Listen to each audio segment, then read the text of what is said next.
The text came while I was reviewing quarterly reports for my resort chain. Remember to pack casual clothes for the beach house this weekend. Nothing fancy, it's just family. My mother-in-law's message, dripping with her usual condescension, made me smile. If she only knew. I'm Sarah Chen, 34, owner of the Sapphire Bay Resort Group, but my in-laws had no idea. They thought I was just their son Michael's wife who worked in hospitality. I'd never corrected their assumption. Let them believe I was a hotel receptionist if they wanted to.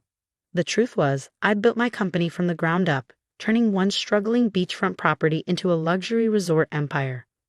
10 years ago, when I met Michael at a hotel management conference, I was already successful but preferred to keep a low profile. He worked in marketing for a mid-sized firm and was charming, kind, and seemingly different from his status-obsessed family. We fell in love, and I decided to maintain my privacy about my true position.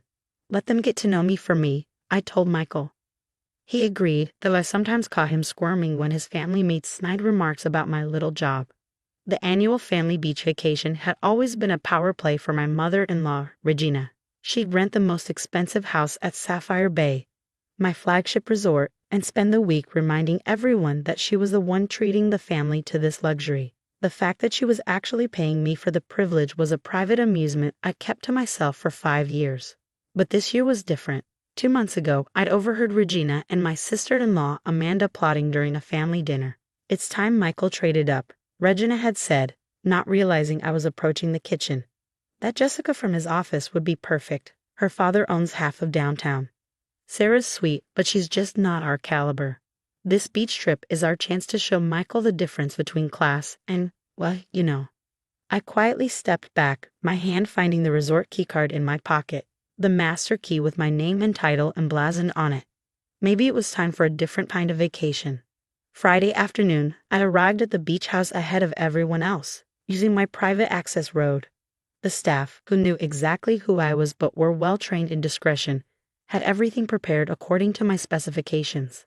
I changed into a simple sundress, exactly the kind Regina would consider cheap, and waited. They arrived in a convoy of luxury cars, Regina leading the way in her Mercedes SUV. Michael kissed me hello while his mother surveyed the house with her usual proprietary air. Amanda trailed behind with her husband Tom, and the new addition to their group, Jessica from Michael's office, wearing a designer swimsuit that probably cost more than Regina thought I made in a month. Sarah, dear, Regina's voice carried that familiar false sweetness. Help Maria with the luggage, won't you? She gestured to their housekeeper, who was struggling with several expensive bags. Actually, I smiled. Maria can take the afternoon off. I've arranged for butler service for the house. Regina's eyes narrowed at my presumption. And who, she asked acidly, is paying for that? Oh, don't worry about it, I replied mildly. It's taken care of. The afternoon proceeded according to Regina's obvious script. Jessica was seated next to Michael at every opportunity, while I was consistently relegated to the far end of the group. My husband, I noticed with growing disappointment, did nothing to stop it. Sarah, Regina announced during dinner on the terrace, be a dear and check why the air conditioning isn't working properly in the east wing. I set down my wine glass. I can call maintenance. No, she interrupted. You work in hospitality, surely you know how to handle these little problems. Jessica, why don't you tell Michael more about your father's new development project? I felt a familiar buzz from my phone. The resort's security team sending their nightly report. I excused myself, not that anyone besides Maria noticed, and stepped into the house. Through the window, I could see Jessica touching Michael's arm, laughing at something he'd said. My husband was beaming at the attention. The security report included camera footage from the beach house. I watched Regina and Amanda in the kitchen earlier, spiking my water glass with what appeared to be liquid laxative. How original. I typed a quick message to my head of security. Proceed with Protocol 17. When I returned to the terrace, Regina was holding court. Really, Sarah? I don't know why you insist on wearing that Target dress to dinner. We have standards here. Right, Michael? My husband shifted uncomfortably but said nothing. Jessica smirked behind her wine glass.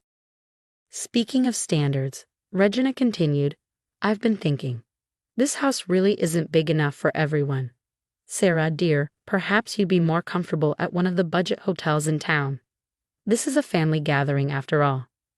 I watched Michael, waiting for him to defend me. Instead, he stared at his plate. Honey, Mom has a point. It is getting crowded, and you'd probably be more comfortable. The doors to the terrace opened. John, my head of security, appeared with two other officers. Mrs. Chen, he addressed me formally. Is everything all right? Regina stood up, outraged. Who are you? How dare you interrupt our family dinner? Sarah, since you work here, deal with this immediately. I smiled, reaching into my purse for my master keycard and ID badge. Actually, Regina, I do need to deal with this. As owner and CEO of Sapphire Bay Resorts, I'm afraid I have to inform you that your reservation has been canceled. The silence was absolute. Michael's fork clattered to his plate. Owner? Regina whispered. Yes, I replied calmly. Owner. Of this resort and the entire chain. All 17 properties, actually. And since you violated multiple terms of your rental agreement, attempting to poison another guest, for instance, I'm exercising my right to terminate your stay. But, Amanda sputtered, you're just a hotel clerk. No, that's just what you chose to believe because it fit your prejudices. I've owned this resort chain for 12 years. I let you treat me like the help because I wanted to see who you really were. Congratulations, you showed me. I turned to my husband, who was staring at me like he'd never seen me before. Michael, I'm disappointed but not surprised by your behavior. You'll be hearing from my lawyer about the divorce proceedings. And Jessica, I addressed the now pale woman, you might want to update your resume.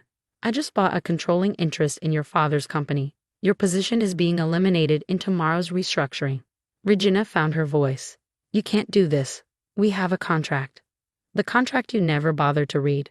The one that gives me the right to evict guests for cause. John, please escort everyone out. Their belongings will be sent to whatever accommodations they can find in town. I paused. Though I should warn you, I own all the luxury properties in a 50-mile radius. You might want to try the Motel 6. You've been lying to us for years. Regina shrieked as security began clearing the terrace. No, Regina. I simply let you show me who you really were. You never bothered to ask what I actually did, never showed any interest in my work or my life. You were too busy trying to replace me with someone you thought was better suited to your social status. I watched as they were escorted to their cars, Regina still protesting, Amanda in tears, Jessica trying desperately to make calls on her phone. Michael lingered. Sarah, I didn't know. That's the problem, Michael. You didn't want to know. You were so worried about keeping your mother happy that you never stood up for your wife. Good luck with the divorce. Don't worry about a settlement. I've already transferred enough to your account to buy a small condo. Maybe your mother will let you live in her pool house. As their cars disappeared down the private drive, I turned to Maria, who was watching with wide eyes.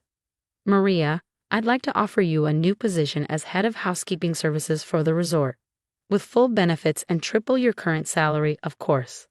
The woman burst into tears of joy, hugging me. Thank you, Mrs. Chen. I can't believe you let them treat you that way all these years. I smiled, watching the sunset over my resort. Sometimes, Maria, the best revenge is simply letting people show you exactly who they are. Now, shall we discuss your new duties over dinner? I believe we have a lovely meal going to waste. The video went viral 3 days later. Someone, probably one of the kitchen staff, had recorded Regina's meltdown as security escorted her off my property. The clip of her screaming, "But we're FANILI," while being walked to her Mercedes racked up millions of views. Social media had a field day with the beach house boss lady saga, particularly when someone dug up Regina's old Facebook posts bragging about treating the family to luxury vacations at Sapphire Bay.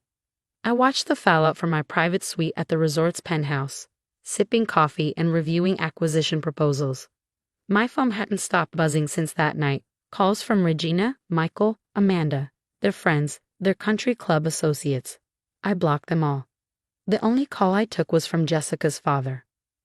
Mrs. Chen, he'd said, his voice carefully controlled. I believe we need to discuss the recent changes in company ownership. Mr. Bradford, I replied, we certainly do, particularly your daughter's involvement in attempting to break up my marriage.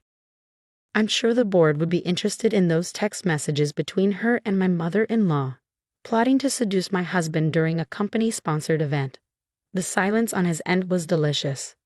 Now I continued, about that merger you've been pursuing with Henderson Group. I'm prepared to make it happen, provided Jessica is relocated to your Singapore office immediately. That can be arranged. Wonderful. My lawyers will be in touch. The divorce proceedings moved quickly.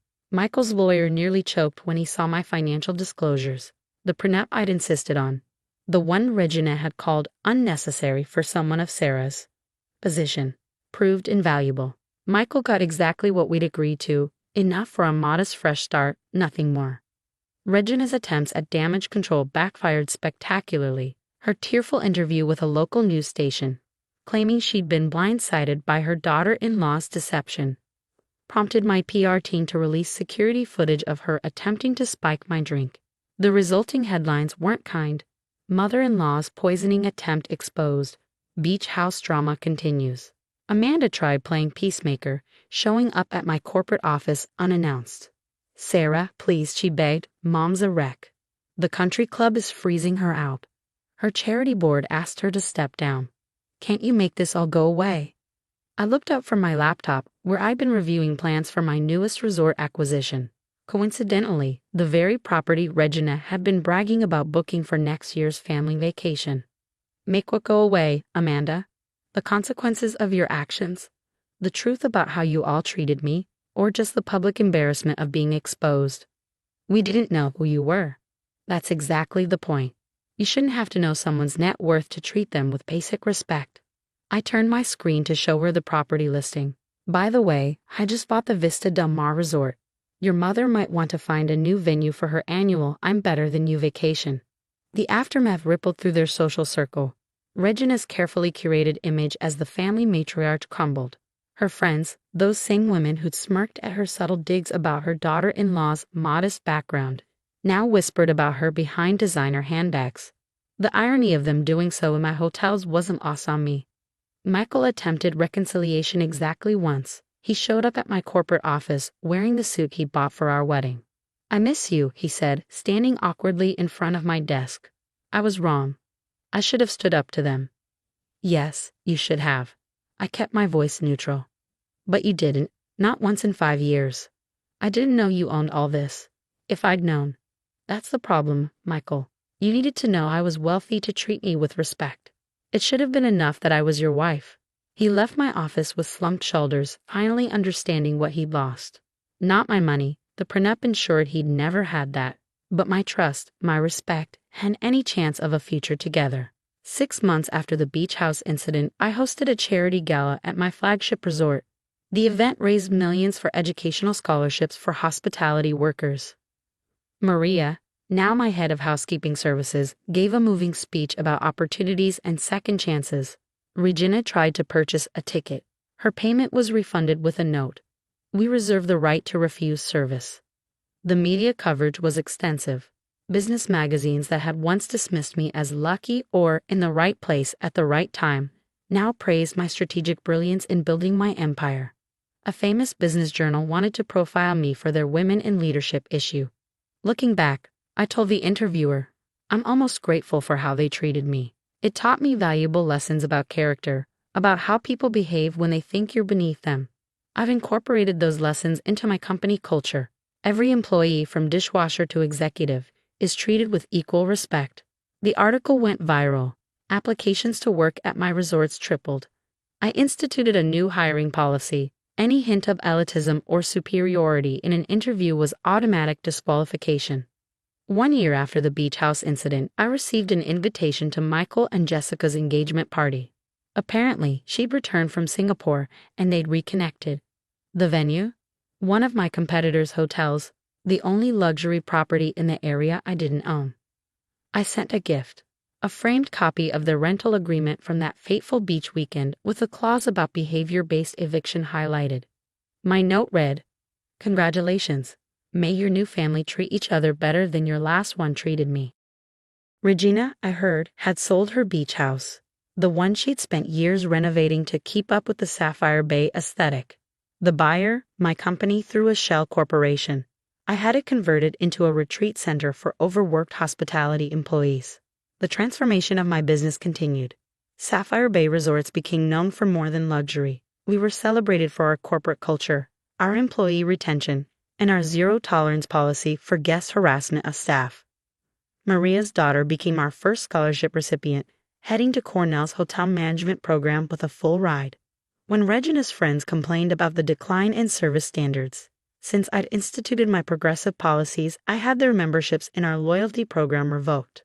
The final twist came during a routine business acquisition 2 years later. I was reviewing the purchase of a small but exclusive country club, the very one where Regina had held court for decades. Mrs. Chen, my assistant, said, "There's one small detail you should know. Mrs. Regina Wallace holds a lifetime membership." I smiled, thinking of all those years of condescension, of being treated like the help, of watching my husband fail to defend me. "Please inform Mrs. Wallace that under new ownership, all memberships are subject to review." Her presence would make other members uncomfortable. I used the exact words she used about me at the beach house. The letter terminating her membership was delivered the same day she received an invitation to Michael and Jessica's wedding, at a budget hotel ballroom. Apparently, Jessica's father's new Singapore-based position had affected their circumstances more than expected.